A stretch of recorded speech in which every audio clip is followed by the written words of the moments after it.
Bonjour téléspectateurs. Voici deux voitures électriques. L'une d'entre elles est peut-être l'avenir, ou bien les deux, ou encore aucune des deux. Nous ne savons pas ce qui nous attend, car si nous le savions, nous y serions. En attendant, faisons un peu de recherche. Commençons par la bleue, la Tesla modèle S100D. Le D signifie Dual Motor. Il y a deux moteurs électriques, l'un sur les roues arrière, l'autre sur les roues avant. C'est donc une traction intégrale et elle est rapide. Oh! La puissance est de plus de 400 chevaux et atteindre les 100 km/h ne prend que 4 secondes. Mais ne nous laissons pas enfermer dans ces vieilles méthodes du XXe siècle pour mesurer les performances. Ce qui compte vraiment, c'est la bande de puissance. Il s'agit de la zone de graphique située entre le pic de couple et le pic de puissance. Et comme les moteurs électriques produisent un couple maximal presque instantanément, la bande de puissance est rapide partout. Il suffit d'accélérer et de partir. Whiz!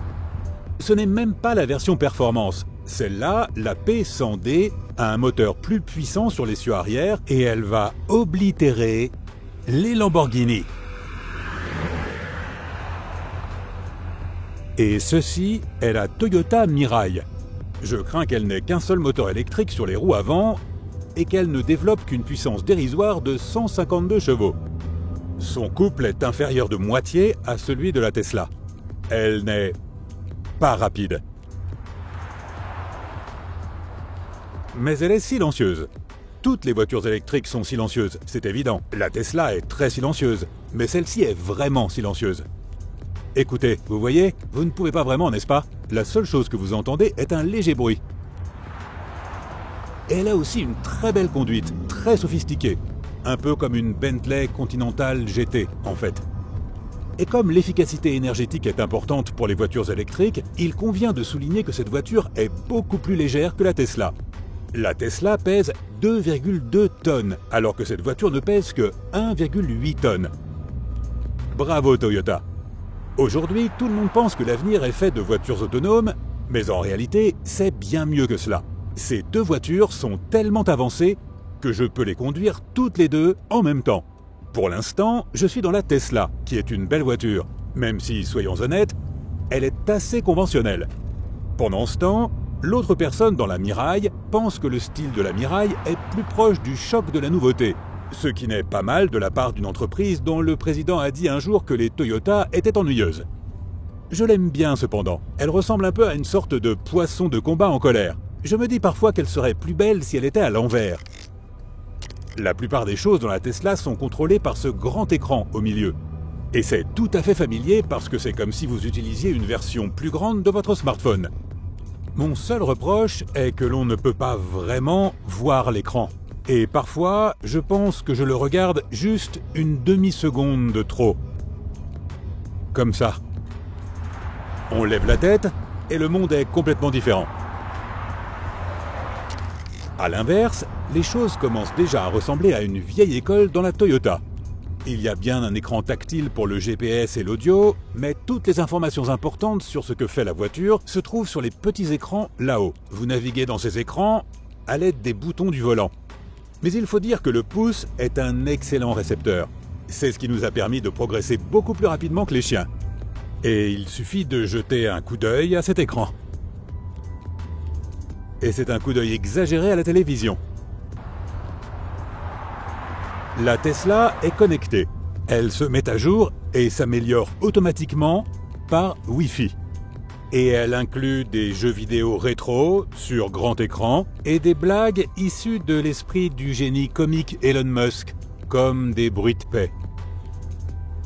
Une mise à jour a été effectuée la semaine dernière et l'écran comprend désormais Netflix.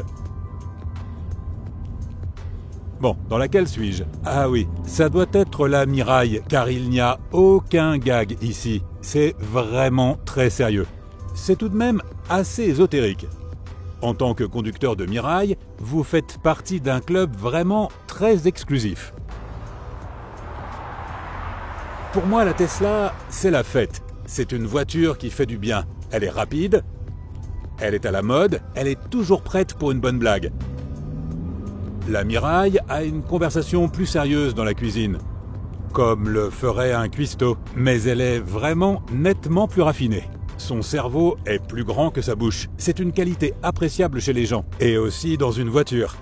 Quoi qu'il en soit, nous devons maintenant passer à un sujet profondément romantique, quelque chose sur lequel Elizabeth Browning écrivait sans cesse. L'électricité. Nous en arrivons maintenant à la différence essentielle entre ces deux voitures. La Tesla est une BEV, un véhicule électrique à batterie. Vous la chargez comme votre ordinateur portable. La batterie elle-même, au sol, est en fait une gigantesque batterie d'ordinateur portable. En fait, il s'agit de plusieurs batteries d'ordinateurs portables reliées entre elles. Il y en a des millions. Maintenant, vous pouvez la recharger à la maison. Vous pouvez la brancher sur une prise domestique. Il lui faudra 2 jours et demi pour se recharger complètement. Vous pouvez installer un chargeur domestique qui sera 2 fois et demi plus rapide. Vous pouvez utiliser un chargeur public ordinaire ou vous pouvez utiliser un superchargeur Tesla qui sont épiques. Maintenant que tout est branché, il ne me reste plus qu'à m'asseoir ici. En fait, le chargement est assez lent aujourd'hui parce qu'il y a beaucoup de monde ici. Cela peut être 5 fois plus rapide. Mais ce n'est pas grave parce que je vais dans le menu Tesla et je sélectionne Tesla Theater et Netflix. Il n'y a pas de série automobile digne de ce nom sur Netflix, alors je vais devoir regarder The Crown. Ou comme la reine l'appelle elle-même, quand elle la regarde, The Crying. Cette petite séance a donc duré environ 15 minutes. Elle m'a permis de parcourir 43 miles supplémentaires pour un coût de 3 livres 38.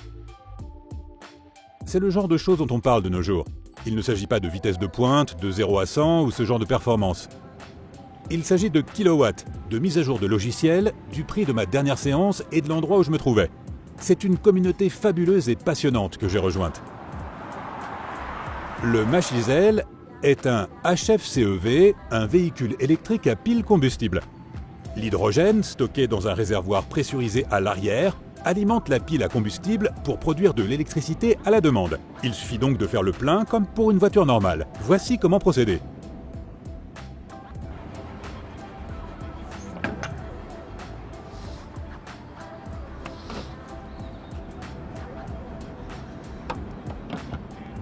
Je m'éloigne toujours un peu de ce réservoir parce qu'il est pressurisé à 700 bars. J'imagine que s'il se déboîtait avec la pression, il me frapperait en plein dans les bijoux de famille. On est à un demi-kilo. La pompe communique avec la voiture par l'intermédiaire d'un petit transducteur, donc ça ne commence pas si c'est pas bien fixé.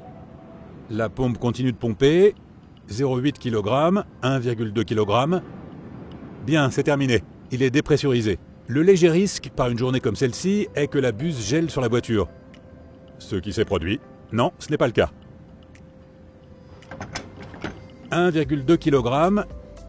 Et pour cela, regardons les scores à l'intérieur. C'était 1,2 kg. Donc 1,2 kg d'hydrogène m'a coûté 14 livres 40 et cela me permettra d'avoir une autonomie supplémentaire d'environ 100 km. Et cela a pris quoi? 2 minutes? C'est bien.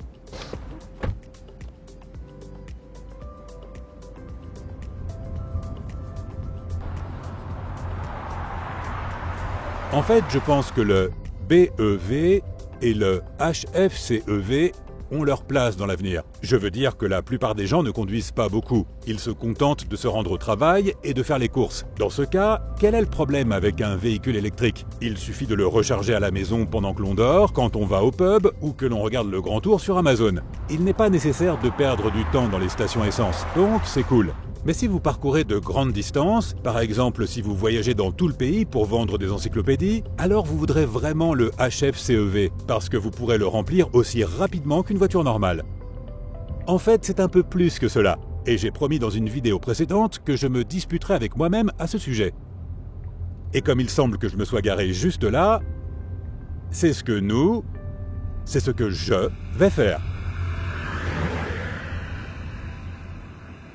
Tout le monde sait que la production d'hydrogène est inefficace sur le plan énergétique. Il faut de l'électricité pour craquer l'hydrogène, mais il faut retransformer l'hydrogène en électricité. Pourquoi ne pas la mettre directement dans la voiture? Oui, mais dans l'avenir radieux d'une énergie durable abondante provenant du vent, du soleil et de la fusion nucléaire, l'efficacité n'est pas le problème.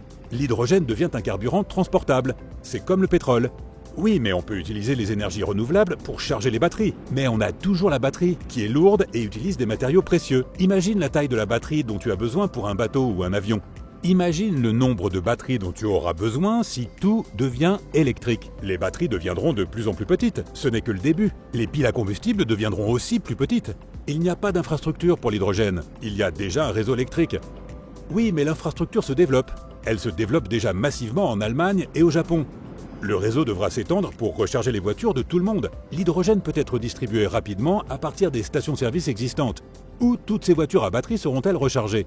À la maison. Et si tu habites dans un appartement ou en plein centre-ville, eh bien il y aura un système de recharge par induction sur la route. Oui, c'est ça, encore un changement d'infrastructure massif. L'hydrogène est difficile à gérer. Il doit être stocké sous pression. Il est inefficace. Il attaque les métaux. Il fuit.